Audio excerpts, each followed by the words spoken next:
Hello আসসালামু আলাইকুম। আমরা সবাই জানি ব্রাজিল দলের একটা স্কোয়াড ঘোষণা হয়েছে আর্জেন্টিনা এবং কলম্বিয়ার সাথে খেলার জন্য। এইটা আমরা জানতাম। এবং এই স্কোয়াডটা ঘোষণা করেছে আমাদের চিরপরিচিত বোকাচন্দ্র দাস, নামটা নাই বললাম, সবাই জানি। তো যেটা নিয়ে আজকে কথা বলবো সেটা হচ্ছে ব্রাজিল দলের নতুন স্কোয়াড ঘোষণা হলেও বেশ কিছু ইম্পর্টেন্ট প্লেয়ার ছিল যেগুলোকে তারা দলে নেয়নি। আর আমরা জানি দরিভাল জুনিয়র যে স্কোয়াডই ঘোষণা করুক না কেন সেই স্কোয়াডের ভিতরে কোনো না কোনো বিতর্ক থাকবেই। সঠিক বলেছেন। দরিভাল জুনিয়র যদি স্কোয়াড ঘোষণা করে সেই স্কোয়াড ঘোষণার মধ্যে দিয়ে যদি কোনো বিতর্ক সৃষ্টি না করে সেটা স্কোয়াডই না। দেখুন, যে স্কোয়াড ঘোষণা করেছে ব্রাজিল তার মধ্যে দুইটা প্লেয়ারকে আমি আজকে ইন্ডিকেট করব যে প্লেয়ার দুটোকে রাখা খুব জরুরি ছিল। I see. তার মধ্যে প্রথম হচ্ছে অ্যান্টনি। দেখুন অ্যান্টনি কতটা স্ট্রংলি ব্যাক করেছে সেটা আমরা সবাই জানি। রিয়াল বেটিসে আসার পর থেকে একের পর এক তাণ্ডব চালাচ্ছে রিয়াল বেটিসে। ঘরের মাঠে রিয়াল মাদ্রিদকে রিয়াল বেটিস হারাইছে, এটা আমরা সবাই জানি। এবং রিয়াল বেটিসের দুইজনের একটা কম্বো প্যাকেজ আছে, সেটা হচ্ছে ইসকো এবং আমাদের অ্যান্টনি। এইটা আমরা জানতাম।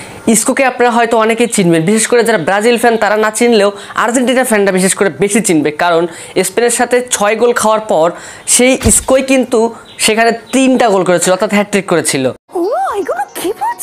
এই জন্য ব্রাজিল ফ্যানের চাইতে আর্জেন্টিনা ফ্যানরা কিন্তু ইসকোকে ভালো চিনবে। আবার ব্রাজিল ফ্যানরা অনেকে চিনে, কারণ ব্রাজিল ফ্যানের বিশেষ কিছু একটা দর্শক আছে যারা হচ্ছে রিয়াল মাদ্রিদকে সাপোর্ট করে, আর সেখানে ইসকো কিন্তু রিয়াল মাদ্রিদে অনেক বছর সার্ভিস দিয়ে এসেছে। যাই হোক, রিয়াল বেটিসের এই যে ইসকোর সাথে অ্যান্টনির একটা বেশ কম্বো প্যাকেজ তৈরি হয়েছে, যেখানে দুইজন একটা ভালো পারফরমেন্সের মাধ্যমে রিয়াল বেটিসকে অনেক দূরে এগিয়ে নিয়ে যাচ্ছে। সঠিক বলেছেন। যাই হোক, আসল কথা হচ্ছে অ্যান্টনি ভালো একটা ফর্মে থাকার পরেও দরিভাল জুনিয়র কিন্তু তাকে জায়গা দেয়নি। অর্থাৎ আমরা সবাই জানি যে অ্যান্টনি ফিরে এসেছে, ভালো একটা স্ট্রংলি কামব্যাক করেছে। তিনি কিন্তু অর্থাৎ দরিভাল জুনিয়র কিন্তু অ্যান্টনি খেলা দেখেছে, তারপরে কিন্তু অ্যান্টনিকে দলে রাখে নাই। এইটা হচ্ছে একটা প্রথম বিতর্কের কারণ। দেখুন, দ্বিতীয় একটা প্লেয়ারকে আমরা মিস করব, সেটা হচ্ছে ক্যাসিমিরো। দেখুন, ব্রাজিলের কিন্তু মিডফিল্ডারে অনেক সমস্যা, যদিও সেখানে গুইমারেস এবং জোলিংটন আছে, তারপরেও কিন্তু কোনো ভরসা নাই। সেখানে যদি ক্যাসিমিরোকে রাখা হয়তো অনেক ভালো পারফরমেন্স করতো। দেখেন, আমরা জানি হচ্ছে বেশ কিছুদিন কিন্তু ক্যাসিমিরো সেরকম খেলা হচ্ছিল না, যার কারণে ভালো পারফরমেন্স আমরা দেখতে পারতেছিলাম না। কিন্তু রিসেন্টলি একটা ম্যাচ খেলেছে ম্যান ইউনাইটেডের হয়ে, সেখানে কিন্তু ভালো একটা পারফরমেন্স করেছে, ভালো একটা স্ট্রংলি কিন্তু জবাব দিয়েছে রিয়াল সোসাইডেডকে খুব সম্ভবত। তো এখানে কিন্তু ক্যাসিমিরোকে ব্রাজিল দলে রাখাটা উচিত ছিল। সঠিক বলেছেন।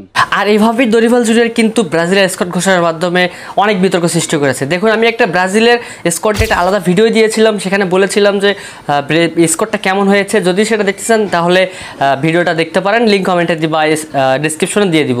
কিন্তু কথা হচ্ছে, কবে এই দরিভাল জুনিয়র বিতর্ক ছাড়া স্কোয়াড ঘোষণা করতে পারবে, সবার কাছে প্রশ্ন থাকলো। এবং ব্রাজিলের যে স্কোয়াডটা ঘোষণা করেছে এটা আপনার কাছে কেমন লেগেছে অবশ্যই কমেন্ট করে জানাবেন। আজকের মতো এখানে বিদায় নিচ্ছি, দেখা হবে পরবর্তী কোনো ইন্টারেস্টিং ভিডিওতে। আল্লাহ হাফেজ।